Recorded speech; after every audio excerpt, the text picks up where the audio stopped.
अस्सलाम वालेकुम स्टूडेंट्स।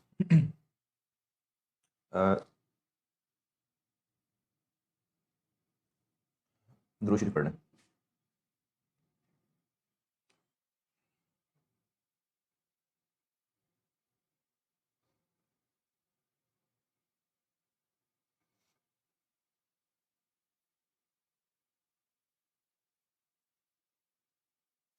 अच्छा जी, ये जो रिकॉर्डिंग वाले बच्चे देख रहे हैं मुझे, ये ना आपको डिफरेंट एक चीज़ इसलिए लग रही है कि जब आप ये देख रहे होंगे रिकॉर्डिंग, तो मैं उस वक्त उम्रे पे होऊंगा, तो मैं एक वीक के लिए उम्रे पे जा रहा हूँ और उसमें फिर क्लासरूम रिकॉर्डिंग करने की बजाय तो मैं ये इस तरह से कैमरा रिकॉर्डिंग करा के जा रहा हूँ। तो ये आपको लेक्चर इंशाल्लाह मेरी एब्सेंस में मिल जाएंगे। अच्छा जी, लेक्चर 39 में मैंने फाइनेंशियल लायबिलिटी पे एंड किया था और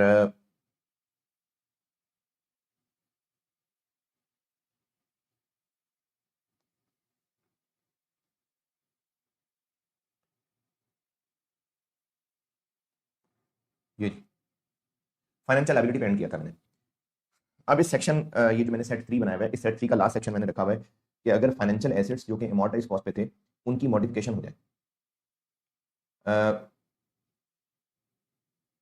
इसमें चूंकि हमने इफेक्टिव रेट निकालना होता है और अमोर्टाइज कॉस्ट पे है, तो फेयर वैल्यू थ्रू ओसीआई भी वो यही है ना, पीछे तो अमोर्टाइज कॉस्ट वाली सारी वर्किंग हो रही होती है, तो ये उसके लिए बात हो रही है।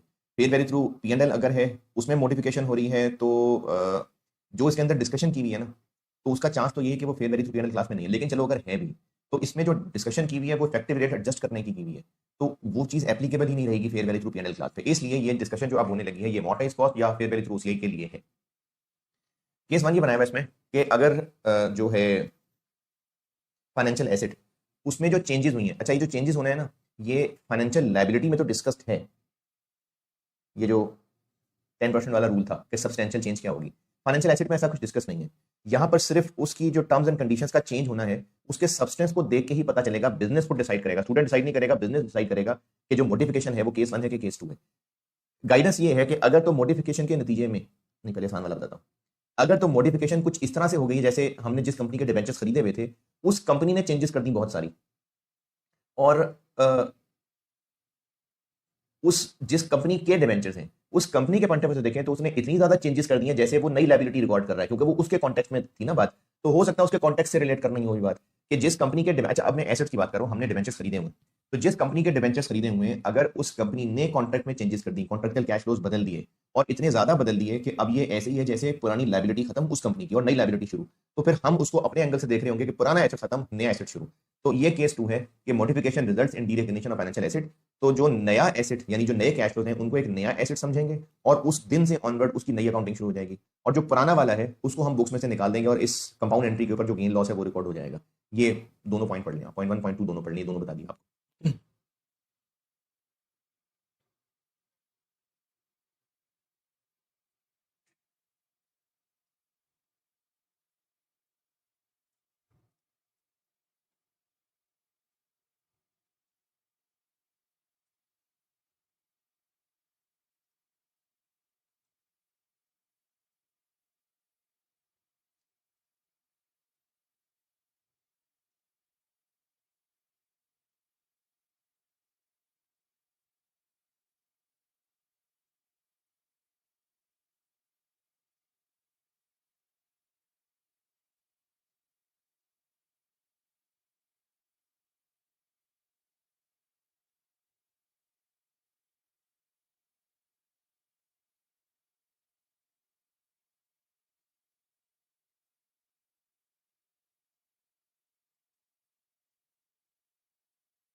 जी जनाब, वो चाय की ब्रेक ली थी मैंने।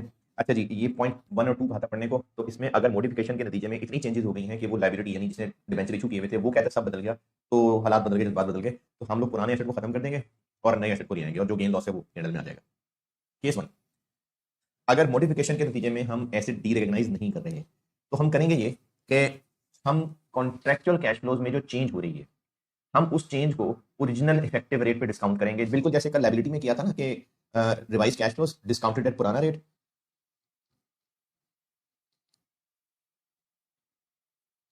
और उससे जो वैल्यू आ रही थी उसको हम कैरिंग अमाउंट से कंपेयर करके देख रहे थे कि ये 10% या इससे कम है कि ज्यादा है। वही वाला काम करना है, यानी पॉइंट टू के अंदर जो लिखा हुआ है point two, present value of modified cash flows, modified cash flows. और इन मॉडिफाइड कैश फ्लोज का करना क्या है, मॉडिफाइड कैश फ्लोज को डिस्काउंट करना है किस पे, ओरिजिनल इफेक्टिव रेट पे। इसका जो आंसर आएगा वो जो आंसर है ये वही फिगर निकलेगी, मतलब उस तरह की फिगर निकलेगी जो कल हम निकाल रहे थे नई फिगर डिफरेंस चेक करने के लिए। तो उस नई फिगर को निकालेंगे और पुरानी फिगर और इस नई फिगर का जो डिफरेंस है वो मॉडिफिकेशन का गेन लॉस रिकॉर्ड है, यानी एसेट में चेंजेस होंगी, नए कैश फ्लोज की नई पीवी निकलेगी। ये मैं आपको ना वैल्यू अज्यूम करके बताता हूं कि जो कैरिंग अमाउंट थी वो थी 200, और जो हमने पीवी ऑफ कैश फ्लोज निकाली, कौन से कैश फ्लोज, नए वाले कैश फ्लोज, वो निकल आई लेट से 180। तो अब हम अपने एसेट की कैरिंग अमाउंट को क्रेडिट करके 180 तक ले आएंगे और 20 का गेन रिकॉर्ड हो जाएगा, modification gain, sorry loss record हो जाएगा,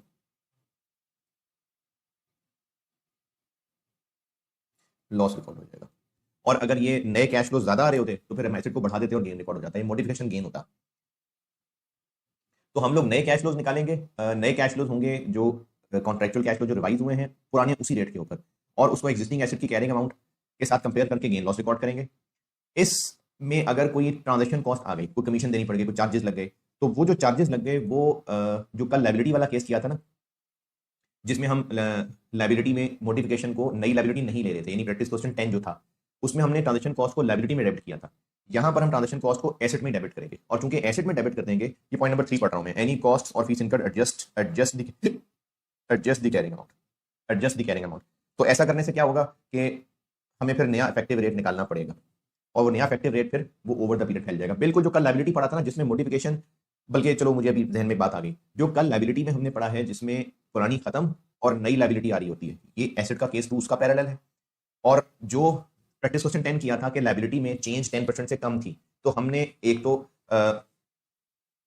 पुरानी लाइबिलिटी एज इट इज चलने दी थी और ट्रांजेक्शन कॉस्ट को लाइबिलिटी में ही डेबिट करके तो नया इफेक्टिव रेट निकाला था। यहां पर थोड़ा सा फर्क ये है कि हमने नई पीवी जो कैश फ्लोज की निकली है उसका गेन लॉस बना दिया, उसको गेन लॉस, एसेट में गेन लॉस रिकॉर्ड हो रहा है, लाइबिलिटी में गेन लॉस रिकॉर्ड नहीं हो रहा था, ये फर्क पड़ रहा है दोनों के अंदर। इसके लिए आप ये प्रैक्टिस क्वेश्चन 11, प्रैक्टिस क्वेश्चन 11 पढ़ लें और जबानी ही देख लें बेसिक सोल्यूशन। प्रैक्टिस क्वेश्चन 11 पढ़ें, समझें और सोल्यूशन जबानी देख लें। पहले आप अपने तौर पे कोशिश कर रहे हैं समझने की, फिर मैं आपको समझाता हूं।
जी आपने देख लिया। अच्छा इसमें 1 जनवरी 17 को 1 मिलियन डिवेंचर खरीदे थे मैंने, यहाँ साथ इसका सोल्यूशन खोल के डिस्कस कर लूंगा। और तब की बात है 105 रुपए का खरीदा था और 1.5 पर डिवेंचर ट्रांजेक्शन कॉस्ट हुई थी। कूपन रेट 6% था और इफेक्टिव रेट 4.5186% था। ये 1 जनवरी 17 का वाकया है। 17 गुजरा, 18 गुजरा, 19 गुजरा। पहले तो हम 31 दिसंबर 19 पे खड़े होते हैं ना आके।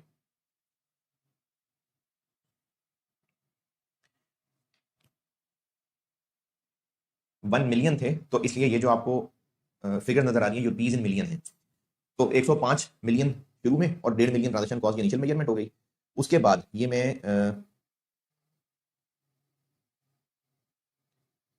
1 जनवरी 20 में मॉडिफिकेशन हो रही है तो हम तब तक खड़े हैं यहाँ, हम यहाँ खड़े हैं। और ये उस वक्त हमारी कैरिंग अमाउंट है 102। 31 दिसंबर 19 तक इफेक्टिव रेट जो 4.5% था उसके ऊपर अकाउंटिंग होती रही। कैश फ्लो जो 6% कूपन था वो होता रहा। 102 मिलियन तक हम रुके खड़े हैं। फिर ये हुआ कि 1 जनवरी 20 को डिवेंचर होल्डर्स के साथ डिस्कशन की और कंपनी ने कैश फ्लोज कर दिए चेंज। अच्छा चेंज क्या किए? कूपन रेट 6% से बढ़ा के 2020 के लिए 6.25% कर दिया और 2020 और 21 के लिए, और 2022 के लिए 6.5% कर दिया। ये चेंजेस कर दी। अब इन चेंजेस में मॉडिफिकेशन हो गई। और अगर इस सवाल में ये मॉडिफिकेशन डी रेकग्निशन होती तो सवाल वाला बताता। यानी एसेट्स वाले सेक्शन में आईएएस की तरफ से ऐसा कुछ नहीं है कि आपने वो 10% रूल चेक करना है, वो लायबिलिटी के पॉइंट ऑफ व्यू से। तो अगर इसमें ये मॉडिफिकेशन, ये मैंने पास पेपर का ही सवाल है लेकिन उस सवाल में कुछ और मसले थे। 2011 अटेम्प्ट का सवाल है, 2016 अटेम्प्ट का सवाल है, लेकिन इसमें कुछ और मसले थे तो मैंने ना फिर उस सवाल में से जो काम की चीजें थी वो लेके तो ये मैंने सवाल बना दिया। ये असल में पास पेपर का सवाल है, थोड़ा सा अमेंड किया मैंने। तो अगर ये मॉडिफिकेशन वो होती जिसमें एसेट डीरेकग्नाइज करना बनता तो सवाल वाला बताता, वरना अगर फाइनेंशियल एसेट में मॉडिफिकेशन है तो बस आपने इसको मॉडिफिकेशन का केस मान ही लेना है। अब यहां से क्या हुआ कि 1 जनवरी 20 पे हमें मॉडिफिकेशन की अकाउंटिंग करनी पड़ेगी। कैसे करनी पड़ेगी? हमें चेक करना पड़ेगा कि अब जो रिवाइज्ड कैश फ्लोज हैं, अच्छा हम 1 जनवरी 20 पे खड़े हैं, 31 दिसंबर 20, 31 दिसंबर 21, 31 दिसंबर 22, तो नया कूपन मिलेगा। ये नया कूपन आ गया 6.25 6.25, ये 2020 और 21 के कूपन हो गए। और ये जो 2022 है इसमें पार 100 मिलियन वापस मिलेगा और 6.5 मिलियन कूपन का हो गया। तो इसको हमने उसी ओरिजिनल अपने इफेक्टिव रेट पे जब डिस्काउंट किया तो इस नए कैश फ्लोज की पीवी बन गई 104। और जो इससे पुरानी एग्जिस्टिंग आ रही है जो यहां पर मैंने हाईलाइट की हुई है ये 102। तो ये 2.2 मिलियन का गेन आ गया। अब इस 2.2 मिलियन के गेन को ये देखें 1 जनवरी 2020 हमने इसको इन्वेस्टमेंट को बढ़ा के 102 से 104 तक ले गए और 2.22 का मॉडिफिकेशन गेन आ गया। अब इस मॉडिफिकेशन गेन के आने के बाद नया टेबल भी शुरू कर सकते हैं। मैंने यहीं पर इसी टेबल में देखें तो ये 102 से आगे ये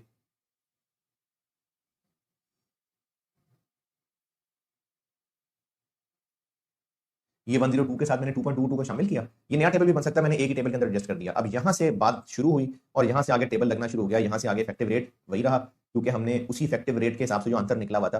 इफेक्टिव रेट तब चेंज करना पड़ता अगर इसमें कोई और प्रोसेसिंग चार्जेस वगैरह आ जाते तो हमें नया इफेक्टिव रेट निकालना पड़ता। नहीं आए तो वही 4.5 से ही काम चल गया। तो अब रिमेनिंग टेबल ये नए वाले देखिए कैश फ्लोज आ गए 6.25 6.25, फिर टेबल एंट्री 0 हो गया। तो ये 2020 के इंटरेस्ट की एंट्री और कूपन की एंट्री।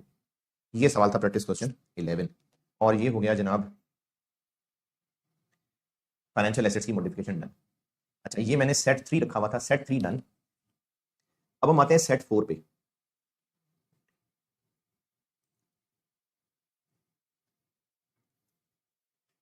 सेट 4 पे आते हैं।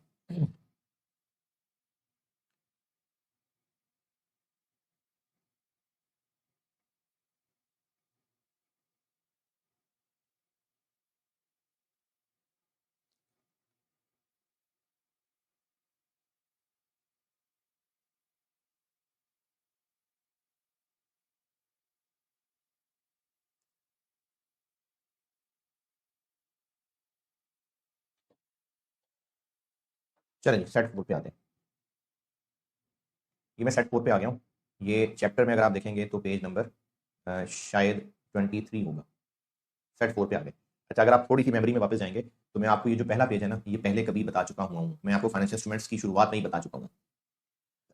ये फाइनेंशियल एसेट्स और फाइनेंशियल लायबिलिटी सिखाए थे ना, ये वहां हो चुकी है बात। अच्छा अब ये जो पूरा पेज है ना इसमें मैं इसकी समरी बता रहा हूँ, फिर एक एक पॉइंट करके पढ़ते जाएंगे और उसमें जो मजीद मसले हैं वो मैं आपको खुद ही बता दिया करूंगा। पहले सिर्फ मेन फर्क समझिए। जब थी ना बात IFRS 9 की। अच्छा ये जो सेट 4 खोला है ना मैंने, ये IS 32 है। ये IS 32 है। जो इससे पहले हम लोग पढ़ रहे थे और जो मैं सेट 5 में हेजिंग पढ़ाऊंगा वो IFRS 9 है। ये छोटा सा पोर्शन है, ये IS 32 के अंदर है। IS 32 के अंदर जो मेनली बात की गई है ना, वो ये है जो मैं अब डिस्कस करने लगा हूं, कन्वर्टेबल्स की। पहले एक कॉन्सेप्चुअल डिस्कशन है लायबिलिटी और इक्विटी। अच्छा, एक चीज मैं आपको रिवाइज करा दूं। फाइनेंशियल इंस्ट्रूमेंट्स में हमने पढ़ा था कि एक कंपनी का फाइनेंशियल एसेट है तो उसके मुकाबले पे दूसरी की या तो लायबिलिटी है या दूसरे की इक्विटी है। यानी जिसका फाइनेंशियल एसेट है उसने पैसे दिए हुए हैं, जिसने लिए हुए हैं उसने या तो लेंडर समझ के पैसे लिए हुए हैं तो लायबिलिटी है, या उसने ओनर समझ के पैसे लिए हुए हैं तो इक्विटी है। तो अभी इस वक्त हम बात करने लगे हैं जिसने पैसे लिए हुए हैं। कंपनी ए ने कंपनी बी के डिबेंचर्स खरीदे, तो कंपनी बी की ये लायबिलिटी है। लेकिन अगर कंपनी ए ने कंपनी बी के ऑर्डिनरी शेयर्स खरीदे तो कंपनी बी की अब ये लायबिलिटी नहीं इक्विटी है। तो मैं इस वक्त डिस्कशन करने लगा हूं पैसे लेने वाली कंपनी के। जिस कंपनी ने पैसे लिए हुए हैं, अगर तो उसने लोन समझ के पैसे लिए हैं तो फिर ये पैसे वापस करने ही करने, कॉन्ट्रेक्चुअली वापस करने, क्योंकि फाइनेंशियल लायबिलिटी की डेफिनेशन थी, फाइनेंशियल लायबिलिटी की डेफिनेशन थी कॉन्ट्रेक्चुअल ऑब्लिगेशन टू पे। तो पैसे लेने वाली कंपनी ने अगर पैसे वापस करने के लिए कॉन्ट्रेक्चुअली एग्री किया हुआ है तो ये लायबिलिटी है। और अगर कॉन्ट्रेक्चुअली एग्री नहीं किया हुआ, यानी इसमें जो लायबिलिटी और इक्विटी, फिर बता रहा हूं ये बात हो रही है पैसे लेने वाली कंपनी के पॉइंट ऑफ व्यू से। अगर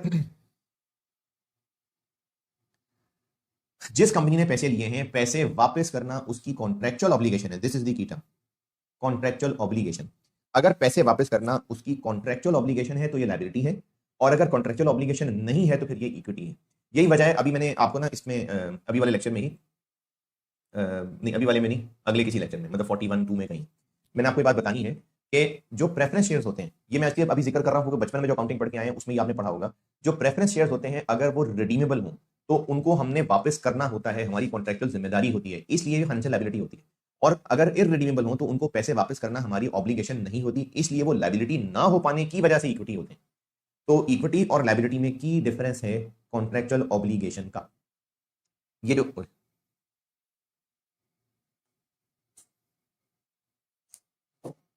ये जो आपको इधर सामने स्क्रीन पे पॉइंट 1 से लेके पॉइंट 4 तक नजर आ रहे हैं ना, इसका लुबे लुबाब यही है जो मैंने आपको बताया।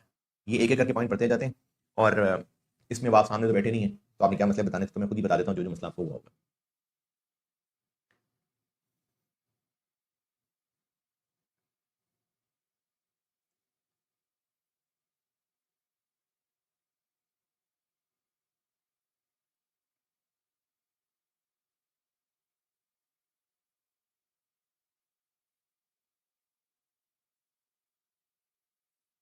पहले पॉइंट के अंदर लिखा हुआ है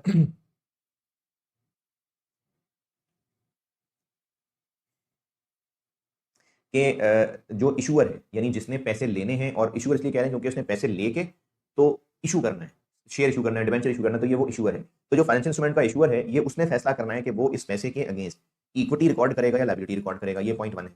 पॉइंट 2 के अंदर वही बात जो मैंने आपको बताई है कि इसका फैसला होगा कॉन्ट्रेक्चुअल ऑब्लिगेशन से। अगर कॉन्ट्रेक्चुअल ऑब्लिगेशन है तो फिर ये लायबिलिटी है, अगर कॉन्ट्रेक्चुअल ऑब्लिगेशन नहीं है टू डिलीवर कैश तो फिर ये लायबिलिटी नहीं है, इसलिए इक्विटी है। यहां पर एक बात लिखी हुई है चौथी लाइन का and, although the holder of an equity instrument may be entitled to receive a pro rata share of any dividend or other distribution of equity। यानी ऑर्डनरी शेयर होल्डर को भी डिविडेंड तो मिल ही रहा होता है, लेकिन कंपनी की कोई जिम्मेदारी थोड़ी होती है कि जब शेयर इशू किए थे तभी इन्होंने कहा था हम आपको जरूर डिविडेंड देंगे, ऐसी तो जिम्मेदारी कोई नहीं थी। तो इसलिए ऑर्डनरी शेयर्स नहीं हो सकते लायबिलिटी। हाँ, अब सवाल ये हो सकता है आपका कि डिविडेंड अगर डिक्लेयर कर दें, हाँ तो डिविडेंड जब डिक्लेयर करेंगे ना तो जो डिविडेंड पेएबल है वो लायबिलिटी आएगा, इक्विटी तो इक्विटी रहेगी। तो डिविडेंड पेएबल लायबिलिटी है क्योंकि वो ऐलान कर दिया, अब जब ऐलान कर दिया तो लीगली देना पड़ेगा। लेकिन डिविडेंड पेएबल के लायबिलिटी हो जाने से शेयर्स थोड़ी लायबिलिटी बन जाएंगे। ये पॉइंट 2 के अंदर लिखा हुआ है। पॉइंट 3 के अंदर ये लिखा हुआ है, पढ़ने पहले बताता हूं।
जी, पॉइंट नंबर 3 का मतलब ये है कि अगर हमने किसी से ये वादा किया था कि हम आपको 100 रुपए के बराबर शेयर्स देंगे, यानी उतने शेयर्स देंगे जिनकी वर्थ 100 रुपए बनती होगी। अगर हमने ऐसा उनके साथ तय किया था या उनको ये कहा था कि हम आपको इतने शेयर इशू करेंगे कि जो 100 ऑन्स गोल्ड के बराबर जिनकी वैल्यू बनती होगी, यानी हमने एंड वैल्यू शर्त कर दी थी कि इतनी वैल्यू के बराबर जितने शेयर बनते होंगे वो देंगे, तो कह रहे हैं जी कि ये भी लायबिलिटी ही है क्योंकि हमने वैल्यू लॉक कर दी। ये पॉइंट नंबर 3 के अंदर लिखा हुआ।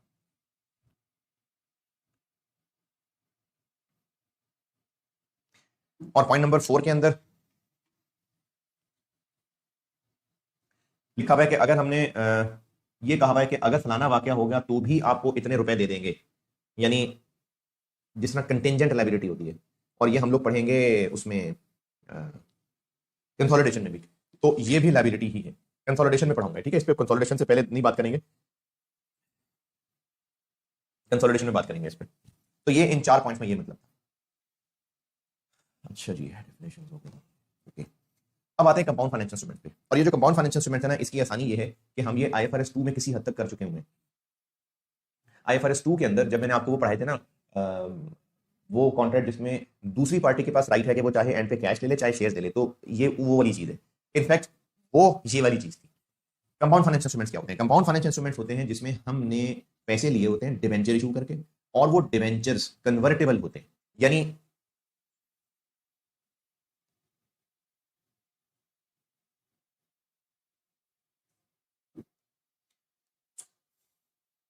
हमने कन्वर्टेबल बॉन्ड इशू किया। हम कंपनी है, हम इशूअर हैं, हमने कन्वर्टेबल बॉन्ड इशू किया 100 रुपए का, और कूपन था 5%। अच्छा, अभी जो 5% कूपन है ना, मार्केट में जो रेट चल रहा था, यानी वो बॉन्ड्स जो कन्वर्टेबल नहीं होते थे और नॉर्मल बॉन्ड्स, नॉर्मल से मेरी बोला था जो कन्वर्टेबल नहीं होते थे, वो चल रहा था 9%। हम कितना कूपन दे रहे हैं? 5%। तो after 5 years investor has an option. किस बात की? कि वो चाहे तो कैश ले ले और चाहे तो शेयर्स ले ले। अब ये जो इस वक्त हमने, ये मैं इसको समराइज इसको ना जूम आउट करके, ये हमने 100 रुपए का बॉन्ड इशू किया, कूपन 5% था, और market rate for normal bond का, नॉर्मल बॉन्ड से मेरी मुराद ये है जो कन्वर्टेबल नहीं है, 9% चल रहा था।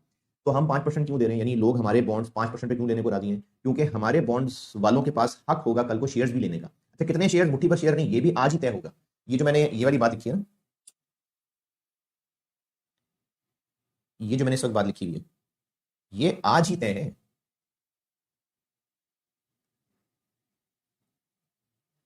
ये आज ही तय हुआ है, ऐसा नहीं है कि 5 साल बाद इन्वेस्टर आएंगे, मिलते करेंगे, जी प्लीज हमें आप शेयर दे दें, अच्छा चलो ले लो, ऐसे नहीं होगा। ये आज तय है, यानी कन्वर्टेबल बॉन्ड कॉन्ट्रेक्चुअली ही इन लोगों के पास हक है कि वो चाहे तो 5 साल के बाद कैश ले लें, चाहे तो शेयर्स ले लें। कितने शेयर्स ये भी तय है शुरू के अंदर, और अक्लमंद इन्वेस्टर जो उसको फायदा लगेगा वही करेगा। तो चूंकि उन इन्वेस्टर्स के पास शेयर्स लेने का भी हक होगा, इसलिए आज वो 5% में भी राजी हैं। ये होते हैं कन्वर्टेबल बॉन्ड्स। अब इसमें IS 32 की अकाउंटिंग क्या है? IS 32 की फिर अकाउंटिंग ये है कि आज अगर ये लोग हमें 100 रुपए दे रहे हैं, देखें इस बात को जरा समझिएगा, कॉन्सेप्ट बता रहा हूं, वरना करना क्या है वो तुम्हें फार्मूला बता ही दूंगा। हम ये पूरा टॉपिक इशूअर के पॉइंट ऑफ व्यू से पढ़ रहे हैं, ठीक है? ये जो IS 32 की डिस्कशन है ना, ये इशूअर के पॉइंट ऑफ व्यू से। हमने बॉन्ड इशू किया और इन्वेस्टर ने हमें 100 रुपए दे दिए इसके बदले। इस 100 रुपए में वो हमसे 5% कूपन पे क्यों राजी हो गया, जबकि मार्केट में बाकी बॉन्ड्स 9% दे रहे हैं? तो वो इसलिए राजी हो गया कि उसको एक मौका मिल रहा है, एक ऑप्शन मिल रहा है हमारे ओनर बनने का, और उसका फायदा यह है कि अगर वो अभी हमें शेयर खरीद के ओनर बन जाता, यानी इन्वेस्टर, देखिए मैं फिर बता रहा हूं, ये टॉपिक हम इशूअर के पॉइंट ऑफ व्यू से पढ़ रहे हैं। हम वो कंपनी है जिसने शेयर्स, डिवेंचर्स, बॉन्ड्स इशू किए हैं, उसके कॉन्टेक्स्ट में समझिएगा। हमने डिवेंचर इशू किए कन्वर्टेबल, इन्वेस्टर हमें 100 रुपए दे रहा है और वो हमसे 5% कूपन में भी राजी हो जाएगा, जबकि बाकी कंपनीज नॉर्मल डिवेंचर्स पे 9% दिया करती हैं। तो ये 5% में क्यों राजी हो जाएगा? क्योंकि उसको कल को एक दरवाजा मिल रहा होगा ओनर बनने का, तो फिर वो आज ही ओनर बन जाता शेयर इशू कर, शेयर खरीद के। इसलिए कि वो चाह रहा था कि मैं 5 साल पहले कंपनी को आजमाऊं, देखूंगा कंपनी अच्छी चलती है कि नहीं चलती, फिर ओनर बनूंगा। तो उसके पास भी अपने मोटिव हो सकते हैं। तो ये जो आज इन्वेस्टर हमें 100 रुपए दे रहा है, तो क्या वो 100 रुपए इस 5% कूपन की वजह से दे रहा है? नहीं, उसको एक रास्ता मिल रहा है, एक ऑप्शन मिल रही है ओनर बनने के लिए, वो उसके भी पैसे दे रहा है। अगर उसको कूपन ही सिर्फ चाहिए होता तो फिर वो 100 रुपए ना देता, क्योंकि 100 रुपए किसी और कंपनी को देके उसको तो 9% मिल जाना था, तो फिर वो 5% क्यों ले रहा है? तो अब इसको तोड़ेंगे ऐसे कि 100 रुपए वो सिर्फ 5% कूपन के लिए नहीं दे रहा, ओनर बनने के दरवाजे के लिए भी दे रहा है। अब हमें 100 रुपए के टुकड़े करने पड़ेंगे, यानी हमें टुकड़ा करना पड़ेगा कि 100 रुपए में से कितने पैसे वो ओनर बनने के दरवाजे के लिए दे रहा है। ये जानने के लिए हमारे पास जो न्यूमेरिकल हल है ना, वो न्यूमेरिकल हल ये है कि हम लोग कैलकुलेशन करेंगे कि जितने डिवेंचर इशू हो रहे हैं अभी इस वक्त, फिर बता रहा हूं ये इशूअर कर रहा है अकाउंटिंग सारी, जितने डिवेंचर इशू हो रहे हैं तो उस वक्त यानी इशू के टाइम पे जो पहले इनिशियल मेजरमेंट होती है, उन पूरे डिवेंचर्स की फेयर वैल्यू क्या बनती है, जो पहले तरीका है करने का, ये जी उसकी फेयर वैल्यू आ गई। फिर उसके बाद हमने एक कैलकुलेशन करनी है कि अगर कन्वर्जन ऑप्शन को इग्नोर कर दें, यानी अगर हम कहें कि शेयर ऑप्शन को फिलहाल साइड पे कर दें, तो जो 5% कूपन मिलता कॉन्ट्रेक्चुअल कैश फ्लोज 5% कूपन, और ये जो ब्रैकेट में मैंने लिखा है ना, किधर से ब्रैकेट वाला, अरे ये ब्रैकेट मैंने शुरू से कहां किया है, हाँ हाँ ये यहां से ब्रैकेट शुरू किया हुआ है, calculated as present value of contractual cash flows ignoring conversion option, यानी कन्वर्जन ऑप्शन को इग्नोर कर दें, discounted at market rate of interest on similar debt instruments without conversion option, यानी 9%, जो मेरी मिसाल के अंदर 9% है, हम क्या करेंगे 5% कूपन और एंड पे जो 100 रुपए वापस मिलेगा, यानी ये चीज इसको इग्नोर करें, सिर्फ कैश को कंसिडर करें, तो 5% कूपन जो मिलेगा और एंड पे जो 100 रुपए वापस मिलेगा, इसकी डिस्काउंटिंग हम 9% पे करेंगे। इसका जो आंसर आएगा ये वो है, ये वो आंसर है। तो वो 100 रुपए से यकीनन कम आएगा, तो हम 100 रुपए में से लेट्स से 91 आ जाएगा, तो हम 100 रुपए में से 91 माइनस करेंगे, तो जो बाकी 9 रुपए निकलेगा, ये 9 रुपए फिर वो इन्वेस्टर यकीनन शेयर्स के लिए दे रहा होगा। तो इनिशियल रिकॉग्निशन के ऊपर हमें इसको तोड़ के इक्विटी और लायबिलिटी में अलग अलग करना पड़ेगा, और एक बार अलग अलग कर दिया, अब हमने यहां से ऑनवर्ड, ये मैं इस चैप्टर में पेज नंबर 25 में हूं, पहले मैंने आपको पॉइंट नंबर 3 दिखाया है, समझाया है, बल्कि चलो शुरू से चलता हूं। ये जो आपको कहानी सिखाई है ना मैंने, जो मैंने सारी कहानी बताई है, वो कहानी ये लिखी हुई सामने स्क्रीन पे नजर आ रही है कि कंपाउंड फाइनेंस इंस्ट्रूमेंट के अंदर, इसको कंपाउंड फाइनेंस इंस्ट्रूमेंट कहते हैं, इसमें इन्वेस्टर के पास हक होता है इक्विटी लेने का, तो इशूअर के पॉइंट ऑफ व्यू से इस इन 100 रुपए को लायबिलिटी और इक्विटी दोनों समझा जाता है, इसलिए इसको कंपाउंड फाइनेंशियल इंस्ट्रूमेंट कहते हैं। तो जो कॉन्सेप्ट बताया था वो ये पॉइंट 1 में लिखा हुआ है, पढ़ लें एक बार, हट गया रास्ते से।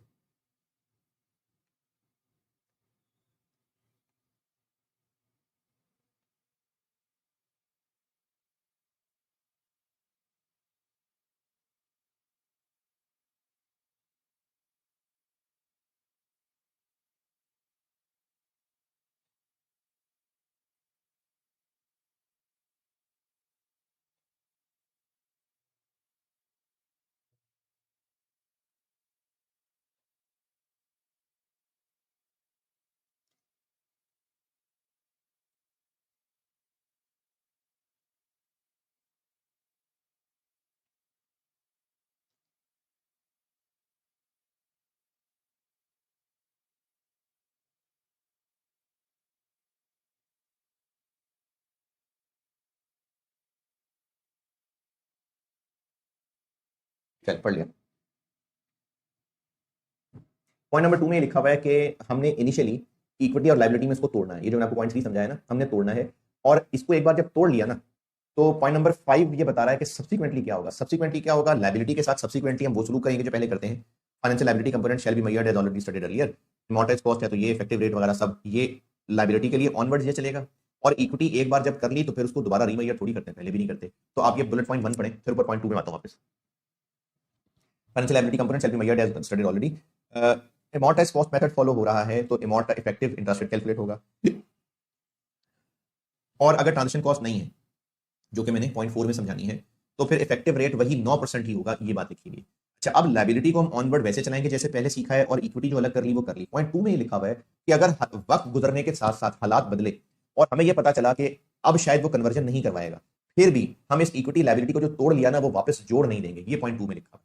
Classification of liability and equity components is not revised as a result of change in the likelihood that a conversion option will be exercised। चाहे हालात जो भी हों, हमने जो एक बार अकाउंटिंग में तोड़ लिया, हाँ ये अलग बात है कि एंड पे क्या होगा वो एंड पे आके बताता हूं, वरना हमने चांसेस बदलने की वजह से क्लासिफिकेशन नहीं बदल देनी, इनिशियली तोड़ दिया सो तोड़ दिया। पॉइंट नंबर 4, अब इस ट्रांजेक्शन यानी डिवेंचर इशू करते हुए ट्रांजेक्शन कॉस्ट भी आएगी ना, तो पहले क्या होता था जब हम 100 रुपए का डिवेंचर इशू करते थे और उसके ऊपर ट्रांजेक्शन कॉस्ट आती थी तो वो हम डिवेंचर ही में जाके डेबिट करते थे। डिवेंचर में डेबिट करने का मतलब है 100 रुपए का डिवेंचर, बल्कि मैं आपको ये लिख के दिखाता हूं। पहले क्या होता था, जब हम सिर्फ लाइबिलिटी रिकॉर्ड करते थे, सॉरी,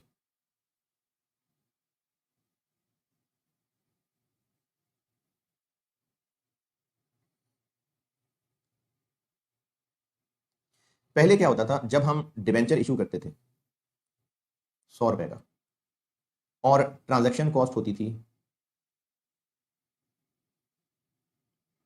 2 रुपए, तो फिर हम क्या करते थे, हम कैश डेबिट 98 और लाइबिलिटी ही 98 पे रिकॉर्ड करते थे, यानी लाइबिलिटी में ही हम इस 2 को नेट कर देते थे, पहले ये करते थे।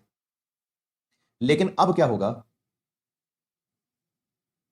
अब ये होगा कि हमने 100 रुपए को तोड़ दिया 91 और 9 में। ये 91 9 वो है जो मैं पिछली मिसाल समझा रहा था ना, 91 को लाइबिलिटी कह दिया और 9 को इक्विटी कह दिया।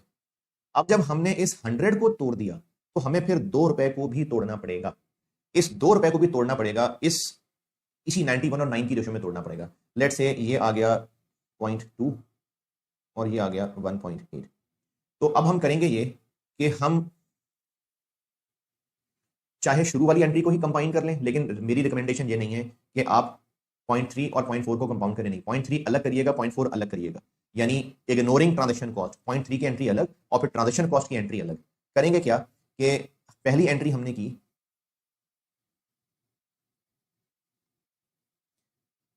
कैश 100, लाइबिलिटी 91 और इक्विटी 9, ये एंट्री अलग की और ट्रांजेक्शन कॉस्ट की एंट्री अलग करनी है। लाइबिलिटी डेबिट 1.8, इक्विटी डेबिट 0.2 और कैश क्रेडिट 2। ये मतलब है इससे कि हमने इस 2 को ऊपर वाली रेशो में इनमें बांट देना, ये डेबिट कर दिया। अच्छा, अब लाइबिलिटी का जो टेबल है वो 91 से नहीं,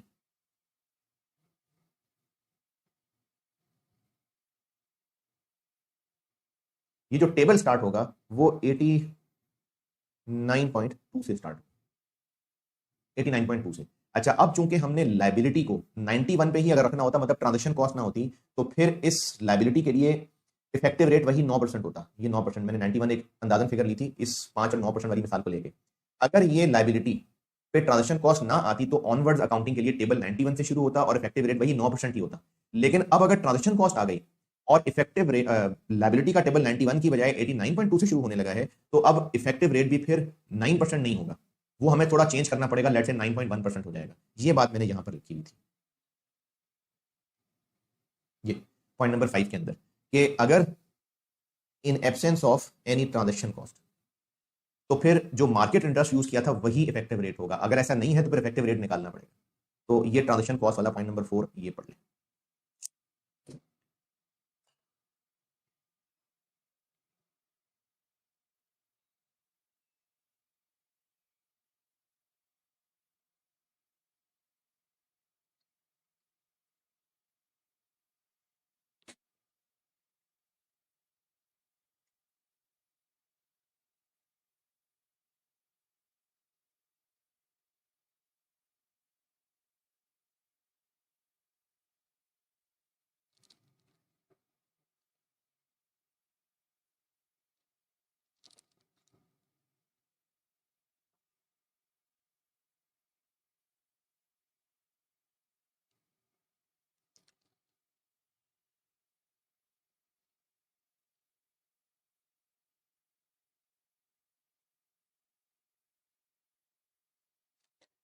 चल, पॉइंट 4 पढ़ लिया आपने।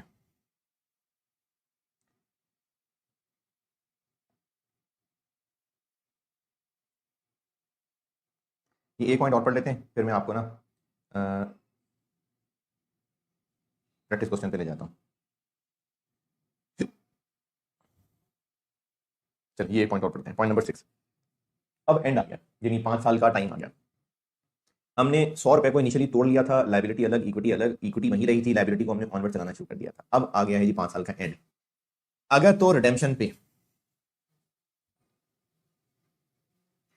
अगर तो रिडेम्पशन के ऊपर होल्डर कहते हैं मुझे कैश चाहिए, तो कितना कैश लेगा, वही 100 रुपए ना जो शुरू में कहा था। तो हमारी लायबिलिटी फलते फूलते वहां तक पहुंच ही चुकी हुई है। तो लायबिलिटी डेबिट कैश क्रेडिट, और वो जो इक्विटी कंपोनेंट शुरू में तोड़ के रखा था 9 रुपए, उसको उठा के हम रिटेन अर्निंग में फेंक देंगे। Liability debit cash credit, liability खत्म, और वो जो इक्विटी कंपोनेंट रखा हुआ था वो उठा के रिटेन अर्निंग में चला जाएगा। लेकिन अगर वो कहता है मुझे शेयर्स चाहिए, तो भी ये वाला काम तो ऐसे ही रहेगा। इक्विटी कंपोनेंट हमने एक इक्विटी ऑप्शन के नाम से 9 रुपए वो रखा हुआ था, वो उठा के तो फेंक देंगे रिटेन अर्निंग में, ये तो ऐसे ही होगा। उसके अलावा अब जब हमसे वो शेयर्स ले रहा होगा तो लायबिलिटी जितनी हमारी बुक्स में आ रही है वो लायबिलिटी डेबिट, और जितनी अमाउंट से बुक्स में आ रही थी उतनी अमाउंट से डेबिट करेंगे। मैंने लिखा भी हुआ है कैरिंग अमाउंट, क्योंकि हम कॉन्ट्रैक्ट के मुताबिक ही शेयर्स दे रहे हैं। जो कल आपको इफ्रिक 19 बताया था ना, उसमें क्या था, पहले ऐसा कोई वादा नहीं था। अब हमने मिन्नतें की थी उनकी कि प्लीज शेयर दे लो और बात खत्म करो। तो लायबिलिटी कैरिंग अमाउंट पे डेबिट की थी, और कैपिटल प्रीमियम हमने शेयर्स की फेयर वैल्यू पे क्रेडिट किया था। कल इफ्रिक 19 की बात कर रहा हूं। लेकिन अब यहां पर कॉन्ट्रेक्चुअली ही हो रहा है जो हो रहा है, अचानक नहीं हमने नेगोशिएट किया कि प्लीज शेयर ले लो, ये सब कॉन्ट्रेक्चुअली तय है। तो अब हमें इक्विटी की फेयर वैल्यू लेने की जरूरत नहीं है। अब हम क्या करेंगे, अब हम ये करेंगे कि जितने से लायबिलिटी डेबिट हो रही है उतनी अमाउंट से ही कैपिटल और premium credit, capital face value से और जो डिफरेंस है वो प्रीमियम से। इन दोनों एंट्रीज को, ये जो मैंने ये लिखी हुई है, कंपाउंड भी कर सकते हैं। उससे क्या फर्क पड़ेगा, रिटेन अर्निंग्स और प्रीमियम आपस में नेट हो जाएंगी, ये भी ठीक है। लेकिन मेरी तरफ से आपको रिकमेंडेशन ये सही अल्टरनेटिवली भी है, गलत नहीं है। ये जो आपको ये जो अल्टरनेटिव नजर आ रहा है ना, ये भी सही है, लेकिन मेरी प्रेफरेंस ये प्रेफरेंस। अच्छा जी, ये हमने ठीक है 0.7 बाद में बताता हूं। अब आप एक काम करें कि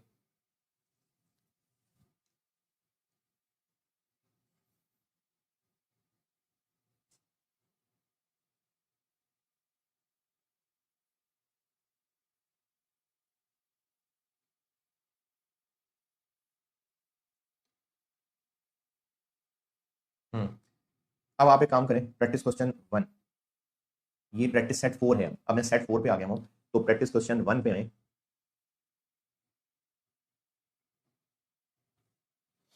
और लिख के कर देंगे तो ज्यादा अच्छी बात है।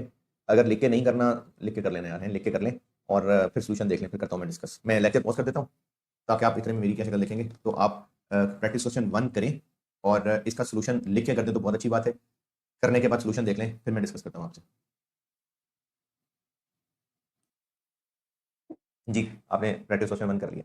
अच्छा, प्रैक्टिस क्वेश्चन 1 क्या है, 1 जनवरी 2020 को 2000 कन्वर्टेबल बॉन्ड हमने इशू किए हैं, 3 साल उनकी टर्म है और फेस वैल्यू पे ही इशू हैं, लेकिन फेयर वैल्यू उनकी 1980 थी, और कूपन रेट 6% है। इफेक्टिव रेट वही मार्केट रेट जिस पे हमने लायबिलिटी कंपोनेंट तोड़ना है वो 9% है, और चूंकि ट्रांजेक्शन कॉस्ट नहीं है तो इसलिए ये 9% ही इफेक्टिव रेट ही रहना है इवेंचुअली। तो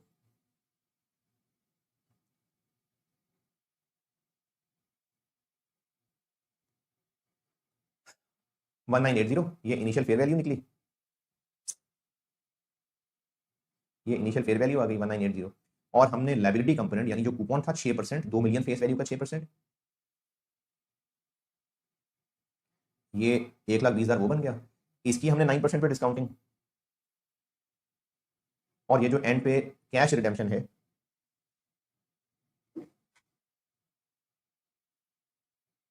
इसको भी 9% पे डिस्काउंट, तो ये बन गया 1848। अब इसका जो डिफरेंस है ये इक्विटी कंपोनेंट है, तो हमने पहली एंट्री करते हुए इस इक्विटी कंपोनेंट और लायबिलिटी कंपोनेंट को ऐसे तोड़ लिया। तो ये प्रैक्टिस क्वेश्चन 1 में था। अच्छा, अब आप एक काम ये करिए, जबानी देख लें तो भी चलेगा लेकिन कर दें, मैं फिर उसके बाद ना पास पेपर का क्वेश्चन बताता हूँ। प्रैक्टिस क्वेश्चन 5, ये बेशक आप जबानी कर दें। इसमें मैंने पुरानी चीजें भी डाल दी। असल में एसीसी का एक सवाल था, अच्छा सवाल था तो मैंने इसलिए उठा के डाल दिया।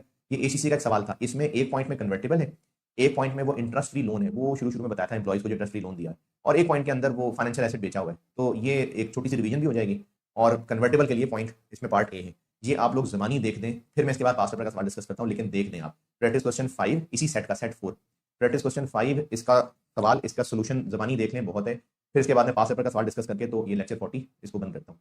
तो ये आप ये प्रैक्टिस क्वेश्चन 5 कर दें अभी है जी। देख लिया आपने, इसमें जो पार्ट ए था ना ये कन्वर्टेबल वाला है, और इसमें चूंकि ट्रांजैक्शन कॉस्ट भी आ रही है तो ये देखें,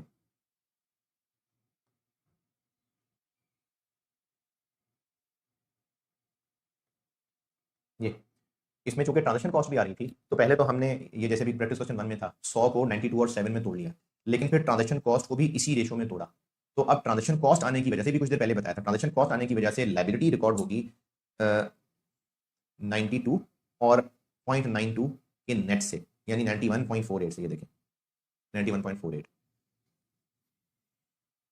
इसलिए इफेक्टिव रेट 9% की जगह 9.38% हो जाएगा। अगर ट्रांजेक्शन कॉस्ट ना होती तो इफेक्टिव रेट 9% ही होता। तो इसलिए ये टेबल 9.38 पे बना हुआ है। और ये पहली एंट्री, पहली दो एंट्रीज, लेकिन ये तो सॉरी 2018 का वाकया था। एंट्री तो सिर्फ आपसे 2020 की पूछी है, इसलिए वो एंट्री करके नहीं दिखाई हुई, बगैर एंट्री के सिर्फ 2020 सामने आ रहा है। वरना अगर इसकी एंट्री होती तो ये मैं पहली एंट्री बता रहा हूँ, कैश डेबिट 100 होता, फाइनेंशियल लायबिलिटी 92.41 और इक्विटी कंपोनेंट क्रेडिट 7.59, और दूसरी एंट्री होती financial liability debit 0.92, equity component debit 0.08 और कैश क्रेडिट 1 मिलियन। ये एंट्री इनिशियली होती।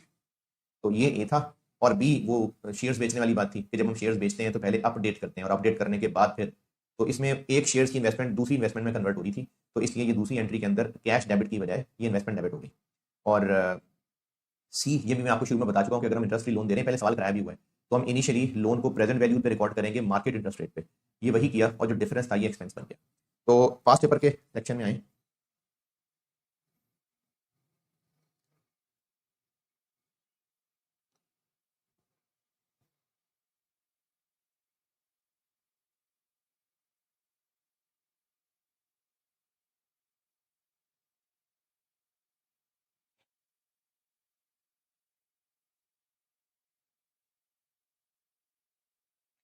प्रैक्टिस क्वेश्चन, ये practice question 15, practice question sorry past papers, ये जून 23 अटेम्प्ट का क्वेश्चन 2 है। ये 21 नंबर का आपको नजर आ रहा है, लेकिन एक्चुअली इसमें ना 3 डब्बे थे, तो एक डब्बा इस चैप्टर का नहीं था, वो मैंने किसी और चैप्टर में डाला हुआ है। तो ये 1 2 है, 3 किसी और चैप्टर में डाला है। 3 डब्बे थे इसमें, 3 या 4 डब्बे थे, वो किसी और चैप्टर में डाला हुआ है। 3 थे मेरे ख्याल में, और मेरा ख्याल है IFRS 5 का एक डब्बा था शायद। अच्छा जी, जून 23 अटेम्प्ट का क्वेश्चन है। इसमें से मैं पॉइंट 1 अभी डिस्कस कर रहा हूँ, पॉइंट 2 जो है ये 43 या 4 में डिस्कस करूंगा, प्रॉब्ली 43 में। तो पहला पॉइंट पढ़ते हैं, पढ़ लें पहला पॉइंट, पहला डब्बा सारा पढ़ लें।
हम एसएल हैं और हमारा प्लान है एम्प्लॉइज को इंटरेस्ट फ्री लोन देने का। उन्होंने घर और गाड़ियां खरीदी हैं, और 10 साल बाद जिस जिस एम्प्लॉय को 10 साल हो गए हुए हैं, ये उसको एंटाइटलमेंट है, वो लोन ले सकता है, और इंटरेस्ट फ्री लोन होगा, और 5 साल के अरसे में ये लोन उनकी तनख्वाहों से एडजस्ट हो जाएगा।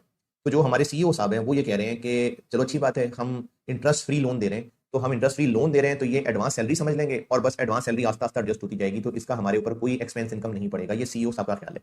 अब आपने क्या करना है, keeping in view the CEO's comments, discuss how the above plans would be dealt with in SL's financial statements.